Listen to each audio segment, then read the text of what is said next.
Hello everybody and welcome to the Battle for the Virginia Central Railroad Custom Multiplayer Game episode number 6.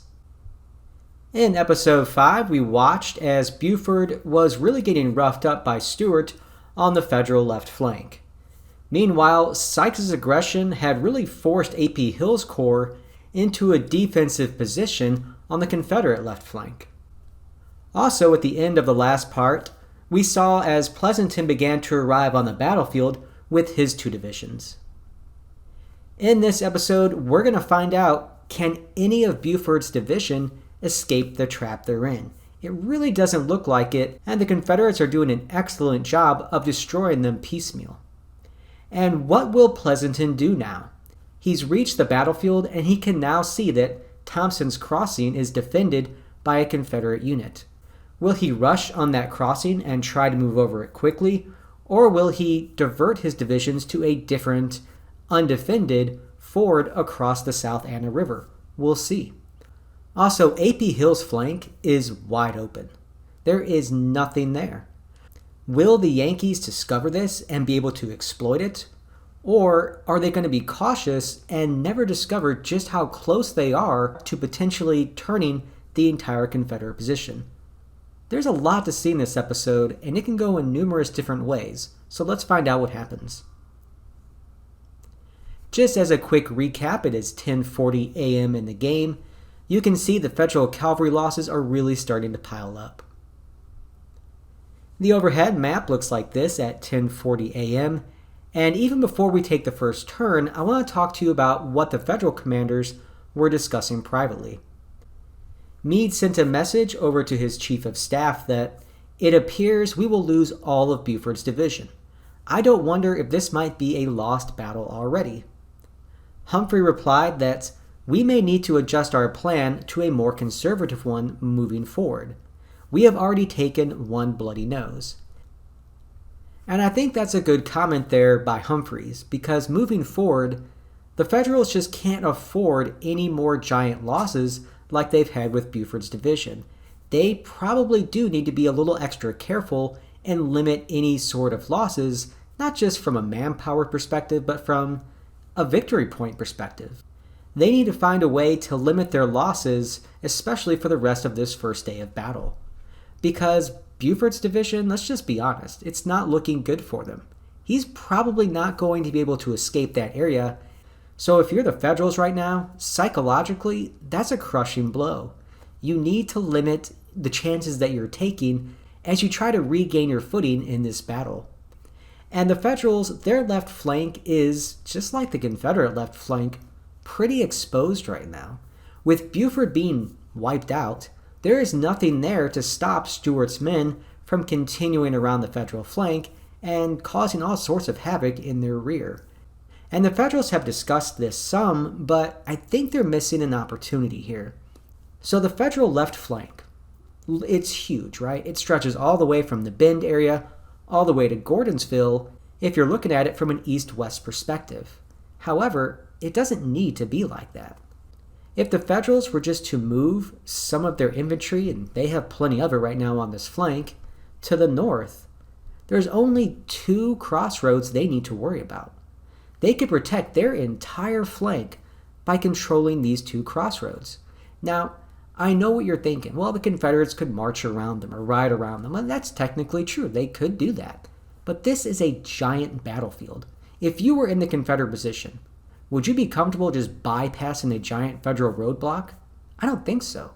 You need artillery and you need supply wagons. Even if you get around those roadblocks, what are you going to do? You can't fight a battle without ammunition. So I think the Federals should find a way to get to those crossroads, defend them with just a brigade or 2 perhaps of infantry and later on cavalry, and stop the Confederates from moving in that direction. And if the Confederates bring, and I should just use the word divert, enough manpower to push you off one of those objectives, that probably helps you in other places on this battlefield. Because to knock a Federal infantry brigade or 2 away from there is going to take the equivalent of 2 to 3 Confederate brigades, maybe 1 or 2 of cavalry and 1 or 2 of infantry. So it's not going to be that easy for the Confederates just to force their way through those crossroads. If I were the Federals, I would look to defend there. Now let's talk about Pleasanton's force, because he has just began to arrive with his 2 other divisions, along with nearly all of the Federal horse artillery. Pleasanton knows the Confederates have troops at Thompson's Crossing, but there are other crossing points nearby, Thompson's just being the closest. He can still move to one of those other 2, move towards the Federal right flank, move around that flank, and hit the Confederate rear. The way is wide open for him to do that. The question is, are the Federals going to be that bold given what has happened to Buford? I don't know. The Federals, they still have 6 of the 11 objectives controlled on this map, and with Pleasanton, they can capture more of them if they get around that flank. Conversely, they can also just sit back and let the rebels attack them if they want. Since the rebels have to take at least 1 Federal-held objective on this map, or they're going to lose this game by default. So the Confederates here have no other option but to keep their pedal on the metal and go for one of those objectives. The Federals, at least they have the option of attack or defense in this game. And because of the fact that the Federals have 2 arriving cavalry divisions, and they have 6 of the 11 objectives, I would still argue that they control the initiative in this battle. I just think that they have forgotten it for the moment in light of all of Buford's setbacks up in the north. I think this battle is still up in the air. Losing Buford hurts, and there's no denying that. It's going to hurt them from a point standpoint and from a psychological standpoint. It's depressing when you lose a full cavalry division. That being said, it's easier to play defense in many cases, especially in the wilderness here where the modifier is a whopping 50% for the defender when they're in a forest hex. So playing defense in this geographical area should be a heck of a lot easier than trying to attack through these woods and across these fields. So I still feel like the Federals have a great chance in this battle to turn things around. Alright, 10:40 a.m. now. Let's go ahead and get the first turn out of the way. It is now 11 a.m. You will see the forces have shifted slightly on the map there. And to the south, Pleasanton has opted to not rush Thompson's Crossing. And I find that kind of interesting because there's only 1 Confederate cavalry regiment at that crossing itself. And I just felt maybe Taylor should go ahead and rush that forward and try to get across as soon as possible, because you just never know. Maybe that is the only Confederate regiment, in this case it is, or there could be a whole division behind them. In this instance, it probably would have been a good move to rush that crossing and just roll the dice and see what happens. But I kind of understand why they didn't, given all the problems with Buford on the other side of the battlefield. Because Buford, he can't escape. It's just that simple. You're going to hear me talk about this probably for the next hour or so until this saga with Buford's division finally comes to an end. But they're just getting shellacked turn after turn. And in this turn, they lost another officer. Thomas Devon was among those captured by Stuart's men during this turn, so things continue to go bad for Buford. That was his final brigade commander. The end is near. And not only that, but Colonel Patrick Kelly was captured as well. And you're probably wondering, where did that come from? Well, Kelly's part of the 2nd Federal Corps, and he just happened to be at the wrong place at the wrong time. He was on a hill overlooking the Confederate cavalry, got a little bit too close to the action. The Confederate cavalrymen rode up, captured him near the Federal lines, and then hightailed it out of there. That's just one of those losses you hate to see, but if you're the one inflicting that loss, you'll love to get. So that's just one of those things that happens occasionally. Now, with the Confederate Army, it looks like Longstreet is building a defensive front with his corps. Meanwhile, it seems like Hill is also doing the same thing with his corps. So 2 of the 3 Confederate divisions appear to be going into a defensive position. And that leaves Ewell by himself going on the attack in the north. And I have to question whether or not that's going to be enough. Because if he does attack down these 3 roads, and it's not going to be a very coordinated attack because all 3 of his divisions are scattered at the moment. Early's chasing Buford all over the world, and Rhodes is still a little bit behind, so it's not going to be a very well coordinated attack.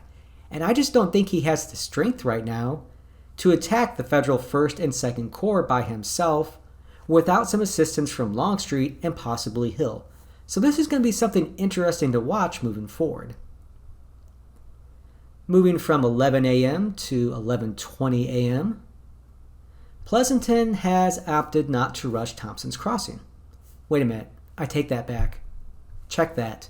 He has decided to rush Thompson's Crossing. He's reversed course with Gregg's brigade and has moved Taylor into line and is firing into the Confederates defending the ford. So I guess he's going that direction. And as I said the first time, I like it. Until the Confederates show you something more than just a single regiment, pour it into them, get across that spot, and start moving towards the Federal 3rd Corps and the Confederate flank. Meanwhile, the 1st and the 2nd Corps have moved into battle line on Sedgwick's left flank, and I'm not sure how I feel about this just yet. The Federals seem to be taking up a position somewhat around that area. And is it too far forward? Should they maybe set up a little bit closer to the Tollersville objective and that east-west road artery? I think it's debatable, so I'm not going to pass judgment or anything here. I just think that it's interesting they're moving to the north. One advantage with moving their infantry that far north is that they are at least forcing Ewell to go online with his own infantry and move them into battle line, and that's going to slow down the Confederate advance towards the Bend area. So this is an interesting development that we're going to have to watch. Now it's at this point that the Federals called a timeout. This is the third of the 6 timeouts they have available to use on day number 1. Now after some discussion, but not a lot of discussion, the plan was slightly altered. While our overall plan remains unchanged, to take and hold the Bend and the objectives west of that point, we must now be more conservative after the loss of Buford's command. We must build more breastworks and take fewer gambles. Now, with these orders, the 1st and the 2nd Corps were going to continue to guard the Federal left flank, and the 6th Corps orders would remain the same. The changes came for the other units. The 3rd and the 5th Corps will continue to move offensively, but only so far as to keep the rebels in your front pinned in place and unable to contribute to the expected attack on the Bend. Pleasanton will no longer attempt a raid on the enemy rear, but will instead proceed to Louisa or Tollersville to protect our flank and rear. He will make feints only at the enemy left flank, while his main concern is reaching our own left flank. That is an interesting change. So my 2 cents, real quick, I'm going to leave the map up here while I talk about this. This timeout was more about a mental break than anything else after the continuing ordeal of watching Buford just get chopped to pieces. So I think that having a timeout here, just letting your team have a day or two to just chill out, I think was a good move on their part. The Union plan is more conservative now that they've had this discussion. And I think at this point, that is probably the wise move to make. It would be awesome to see Pleasanton try to go around that rebel flank. But as they discussed earlier, can they afford any more serious mishaps? Probably not. So going to a more conservative plan here is probably the wise thing. As mentioned earlier, the obligation to attack is still with the rebels. The Yankees have all the objectives they need to win this battle. And they're just hoping the Confederates make a bad mistake of their own and get bloodily repulsed. And I kind of have to go back to it. Is Pleasanton doing the right thing? I want to say yes, but then I also want to say no. It's driving me nuts because, man, are you a gambler? Because just the thought of him going around that other flank, I just salivate. It's just such an opportunity there that the Federals, they don't even know they're missing. I think what you do with Pleasanton depends on what kind of commander you are in these games. And this is just going to be one of those decisions that I think everyone's going to have a different opinion on. And it's going to be fun at the end of this game to go back and look at this decision and talk about, really, what if they had chosen the opposite? What if they had continued to send Pleasanton to the 3rd Corps and around the 3rd Corps flank? Wow. I mean, that's going to be a future discussion we're going to have. All right, let's get back to the game though. So 11:20 a.m., we're going to move to the 11:40 a.m. turn. And Wickham has abandoned the fort, it appears. And I'm not really sure why he would do that, but he has fallen back. Ironically enough, on the other side of the battlefield, the Federals are also moving away from Thompson's Crossing. They are moving up towards Louisa, it appears. They're leaving some of their troops over at Thompson's Crossing, but the majority are heading away from that area. So it seems like both sides are suddenly telling the other side, look, you can have the fort if you really want it. I mean, doesn't somebody want the fort? I sure as heck would. Now, for the Confederates, they noticed the Federals leaving that crossing as well. And Robert E. Lee said to his chief of staff that it's striking to see all that Yankee cavalry heading away from Thompson's Crossing. 2 brigades at least. Yes, sir, on the cavalry. It looks like I am getting my wish for the moment with their cavalry moving north. We will see where they go next. The Confederates, there was no small amount of concern that they had over the possibility of the Federals gaining Thompson's Crossing.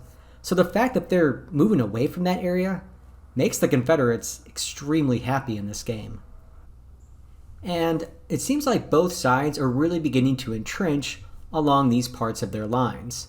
It looks like all of the action is going to occur on the northern part of the battlefield up near the Bend area.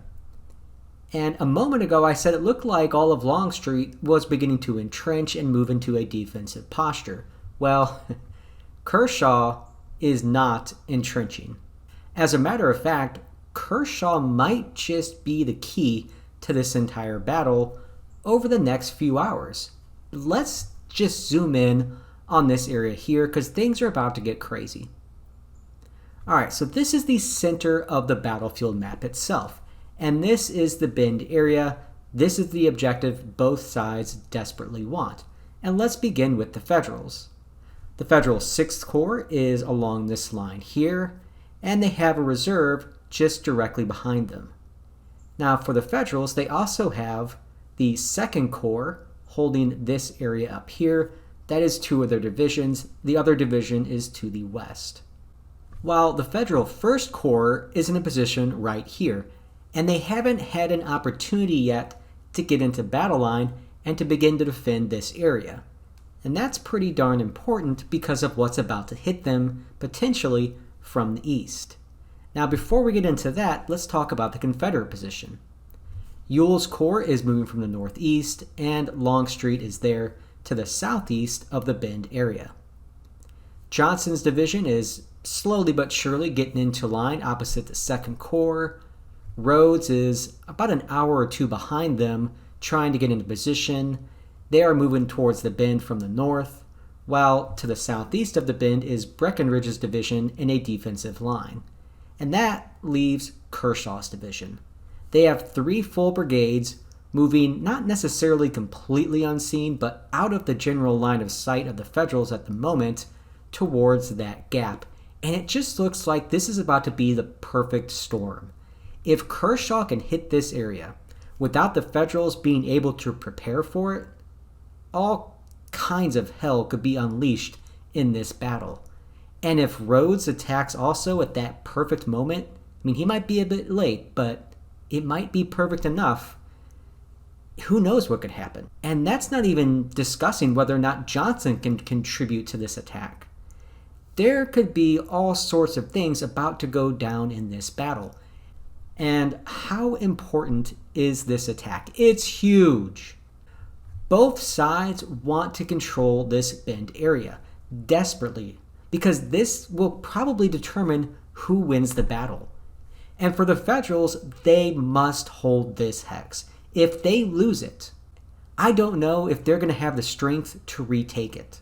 They've already had a setback with Buford. They can't afford another setback, so they need to hold this objective and punch the Confederates in the mouth as hard as they can. For the Confederates, they have a better overall chance to win this game, even if they fail to take the Bend right now, because of the fact that they're up there destroying Buford. But for the Federals, they have to hold the Bend area. If they lose it, I really feel like this game is going to be a Confederate victory. So, I think that's a good place to stop, right? Looking at the losses up until this point in the game, you can see the Federals, they are just losing so many cavalrymen. They're up to 2,900 at this point. That means 2,800 total points. That puts them about 21% of the way to their max point loss limit. And that's why I'm saying they cannot afford to lose that Bend area. They need to even this thing up by just pummeling the Confederates if they attack towards the Bend. I'm going to look at the two armies here and their overall losses. There's really nothing interesting for the Confederates. They've lost 600 plus cavalrymen, but overall you can see there's not been that many losses across the board. For the Federals, the situation's a bit different. Their infantry, very few losses, but if you look at the cavalry corps, my goodness, Buford's division has not had a good day, and it's still going to get worse for them. And they've already lost 22% of their cavalrymen in this battle, and as I said, it's going to get worse. So what's up next for this game? Well, will the Confederates attack and take the Bend area?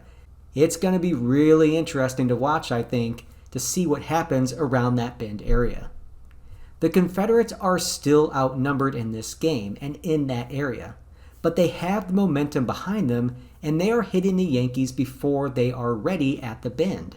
Will it make a difference? Are the Federals going to be able to hold even though they aren't prepared simply because they have a numerical manpower advantage in that general area? It's going to be fun to watch. Also, will Pleasanton move any forces across Thompson's Crossing? I think if they do, it will unnerve the Confederates some and perhaps loosen things up on that side of the board, but I'm not too sure if Pleasanton's willing to take a gamble like that. And just generally in this game, everything seems to be quiet away from the Bend area. Both sides seem to be putting their full attention on just that small part of the battlefield, and it's about to erupt. Alright, thank you guys for watching. As always, I appreciate it. Be sure to like this video, also subscribe to the American Civil War Gaming Club YouTube channel, and you'll get notifications when future videos drop. Thanks for watching, and I will see you guys back here for the next installment of the Battle for the Virginia Central Railroad.